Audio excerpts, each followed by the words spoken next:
সেই বিষয়গুলো সামনে নিয়ে আসলে তার উপর একটা দল বিভিন্নভাবে চাপ দেয়। আপনারা দেখেছেন না, ঢাকায় যুবদল নেতা পাথর মেরে একটা ব্যবসায়ীকে হত্যা করেছে। সেই ঘটনা 2 দিন পর পত্রিকা আসার কারণে সেই সাংবাদিককে চাকরিচ্যুত করা হয়েছিল। আপনারা দেখেছেন। জামাত ইসলামের পক্ষ থেকে আমির জামাত কমিটমেন্ট দিয়েছেন, ডিজিটাল পাহারাদারের ব্যবস্থা করা হবে, যেখানে আপনি যেখানে চাঁদাবাজি দেখবেন, আপনি যেখানে চুরি দেখবেন, আপনি যেখানে বাটপারি দেখবেন, আপনি যেখানে এ ধরনের হত্যাকাণ্ড দেখবেন, ডকুমেন্টগুলো সেখানে মোবাইল থেকে প্রেজেন্ট করবেন, সাবমিট করবেন। 24 ঘন্টার মধ্যে ইনশাআল্লাহ জামাত ইসলামী ক্ষমতায় আসলে 24 ঘন্টার মধ্যে সেখানে প্রশাসন পৌঁছে যাবে। এর মধ্য দিয়ে এই যে আনাচে কানাচে সিন্ডিকেট গড়ে তোলা, চাঁদাবাজের যে বহর, সব বন্ধ হয়ে যাবে ইনশাআল্লাহ। তাহলে আপনার দাঁড়িপাল্লায় ভোট দিলে ইনশাআল্লাহ প্রথম যে কমিটমেন্ট, এই ডিজিটাল পাহারাদার অ্যাপের মাধ্যমে সারা বাংলাদেশে চাঁদাবাজকে, সন্ত্রাসকে নির্মূল করা হবে ইনশাআল্লাহ। দ্বিতীয় যে ব্যাপার সেটি হচ্ছে, আপনারা দেখেছেন আমাদের এমপি মন্ত্রী হওয়ার পরে লুটপাট আর দুর্নীতিতে ভরপুর। যেমন এই যে বিএনপির প্রার্থী আপনারা দেখেছেন, তার মধ্যে 59% বিএনপির প্রার্থী হচ্ছে ঋণ খেলাপিতে আক্রান্ত।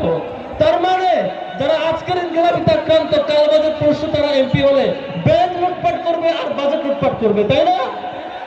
আমির জামাত ঘোষণা দিয়েছেন, আমার টাকা আমার হিসাব আপনার কাছে, জনগণের কাছে অ্যাপে প্রত্যেকটা প্রজেক্টের কোন টাকা কোন খাতে কত হচ্ছে, কত বের হচ্ছে, প্রত্যেকটা নাগরিক তার মোবাইলে দেখতে পাবে।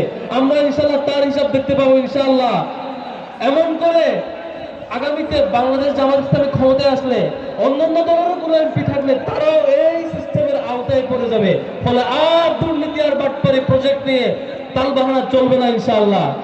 সম্মানিত বন্ধুগণ, সারা দেশে আজকে নব্য ফেসিবাদ চলে আসার চেষ্টা করছে।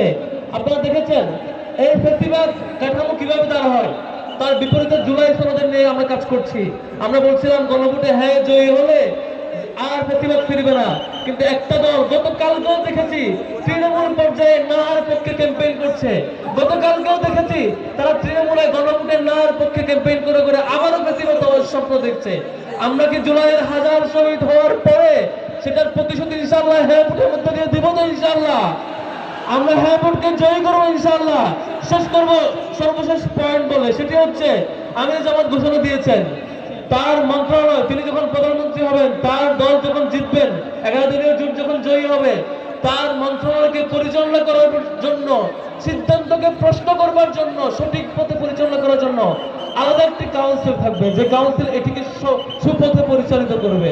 এবং এর মধ্যে দিয়ে একটা দল তার মতো করে যে ফেসিবাদ হয়ে ওঠে, একচ্ছত্র সিদ্ধান্ত নেয়, ভুল সিদ্ধান্ত নেয়, সেই সুযোগ ইনশাআল্লাহ থাকবে না।